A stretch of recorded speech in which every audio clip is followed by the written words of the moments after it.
Assalamu alaikum, alhamdulillah rabbil alamin. Mbe ala fo kala barkada. Mbe ni video spécial ke ka adressé Blomba kanubagaw la Mali kono ani Mali koka. Sabula depuis ambalma ke noye karamogo silai. A donna ka kuma ma fɛn fɔ mɔgɔ ɲɛna mais bɛɛ lajɛlen kɔni hakili bɛ tɔgɔ sɛbɛn ko la. Bon, tɔgɔ sɛbɛn min n'a bɛ senna maa 9 de kun demandenen don. maa 9 in presque a kun dafara kaban nka maa 3 bɛ yen olu bilala retard la. maa 3 olu bɛɛ kun ye layidu di u tɔgɔ don a la u bɛ na tila ka u tɔgɔ sɛbɛn wari sara. n y'a yira bɛɛ la k'a fɔ a ye maa 9 min fɔ tɔgɔ sɛbɛn wari n y'a yira bɛɛ la k'a fɔ a ye min fɔ a bɛna min di kalandenw ma baara bɛ kɛ ni o ye. n ma dɔrɔmɛ 1 fara k'a ka haramuya a kɛra bɛɛ ɲɛna. Donc n bɛ fɛ k'a yira kanubaw la k'a fɔ maa 3 min tɔgɔ bɔra yen maa 3 bɛ se ka fara a kan parce que layidu ka gɛlɛn. n'an jɛra hɔrɔnya kan an bɛ baara in kɛ o kan wa baara in bɛ laban ni o ye. maa 3 in u ye waati min di yan o waati u ma se k'a di bon en même temps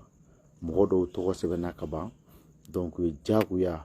fo baara ka daminɛ pour que a yɛrɛ y'a fɔ ko baara sumamanba tɛ a bɛ temps ta n'a ye dɔɔni ka sabu kɛ baara maa 1 o 1 bɛɛ ta bɛ kɛ a dan ma di. donc o kosɔn n bɛ video kɛ maa 3 place bɛ yen nɔ mɔgɔ bɛ se k'u tɔgɔ sɛbɛn a la maa 3 ɲɔgɔnna. karamɔgɔ Sila ye min fɔ maa 3 ɲɔgɔnna bɛ se k'i tɔgɔ sɛbɛn. tɔgɔ sɛbɛn in et puis Sila ka nin baara in n ye a fɔ aw ɲɛna baara min don tiɲɛ don an ye dalu caman kɛ mais a ɲɔgɔn ma deli ka kɛ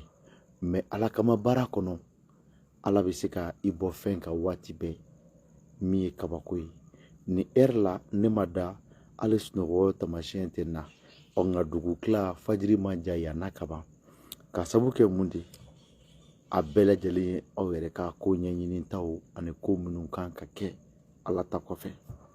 an tɛ sɛgɛn a tɛ bila Sila ka baara min n'a fɔra tɔgɔ sɛbɛn maa 3 min b'a jɛ so filɛ a bolikɛnɛ filɛ aw bɛ se ka o tɔgɔ sɛbɛn 73 81 90 58. nin baara in an b'a fɔ nin ma bili haki. nin baara in a bɛ fɔ nin ma aw ye nin sɔrɔ ala kama sinon nafolotigi bɛɛ tɛ se ka nin baara kɛ. n'o bɔra yen a ye baki ko dɔ fɔ n'o ye bolanɛgɛ min bɛ dilan buruju bolanɛgɛ kabakoba de don. ne bɛ san caman bɔ n bɛ ka nin ɲini ala de tulo b'a la nka ala nana an garisɛgɛ don a la ne yɛrɛ y'a laɲini kɛ n ko a ka kɛ ne fɔlɔ ye nka mɔgɔ dɔw caman ye n wele hali n'a nafolo ka ca pourquoi n t'a ɲɛfɔ n'ala ye maa minnu don a la ala kama o tɛ wa ok problème tɛ a la mɔgɔw bɛ se k'u tɔgɔ sɛbɛn. hali ni Sila ko a baarakɛ wari bɛ bɛn 100,000 ma maa 1 o tɛ problème ye o bɛ ne ni ala cɛ nka komi layidu ka gɛlɛn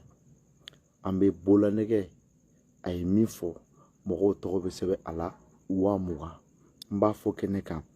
n y'a fɔ dɔw ɲɛna en privé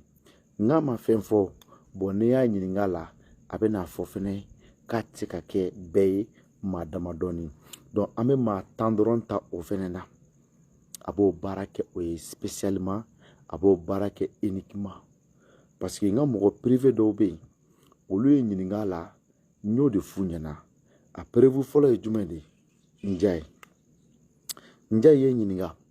a ye bolanɛgɛ min fɔ n ko bɔn bolanɛgɛ in tɛna di mɔgɔ si ma ka tɛmɛ 20,000 kan ka sabu kɛ fɛn jumɛn de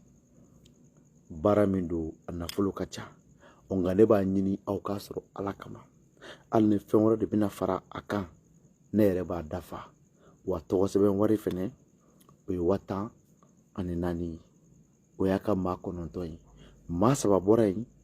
maa 3 bɛ se ka gɛrɛ ni maa min fɛnɛ bɛ fɛ k'i tɔgɔ sɛbɛn bagi la 20,000 don mais n b'a fɔ bɛɛ ɲɛna su in na bi ye samedi su de dugu jɛra ka ban ni samedi tile binna k'a sɔrɔ maa 3 ma dafa maa min b'a tɔgɔ sɛbɛn bagi la n bɛ tɔgɔ sɛbɛn jɔ pour que baara in ka suma a temps ka ja dɔɔni a ka baara daminɛ ala sago aw sago ni ne kun ye dakuruɲɛ 2 ye n'a ye video sɔrɔ aw ka partager bɛɛ ka bɔ a kalama dɔw kun ye ne wele k'u b'u tɔgɔ sɛbɛn n y'a f'u ye n ko ayi n k'a dafara ka maa 3 olu kun ye maminɛ de kɛ olu bɔra a la maa minnu mago bɛ bagi in fɛnɛ na n'o ye buruju bagi ye 20,000 don n'i bɛ fɛ k'i tɔgɔ sɛbɛn 73 81 90 58 73 81 90 58 Mali kɔnɔ ani Mali kɔkan bɛɛ dama ka k'a la ne b'a fɔ aw salamu alaikum ala ka dugu ɲuman jɛ aw k'an bɛn waati wɛrɛ merci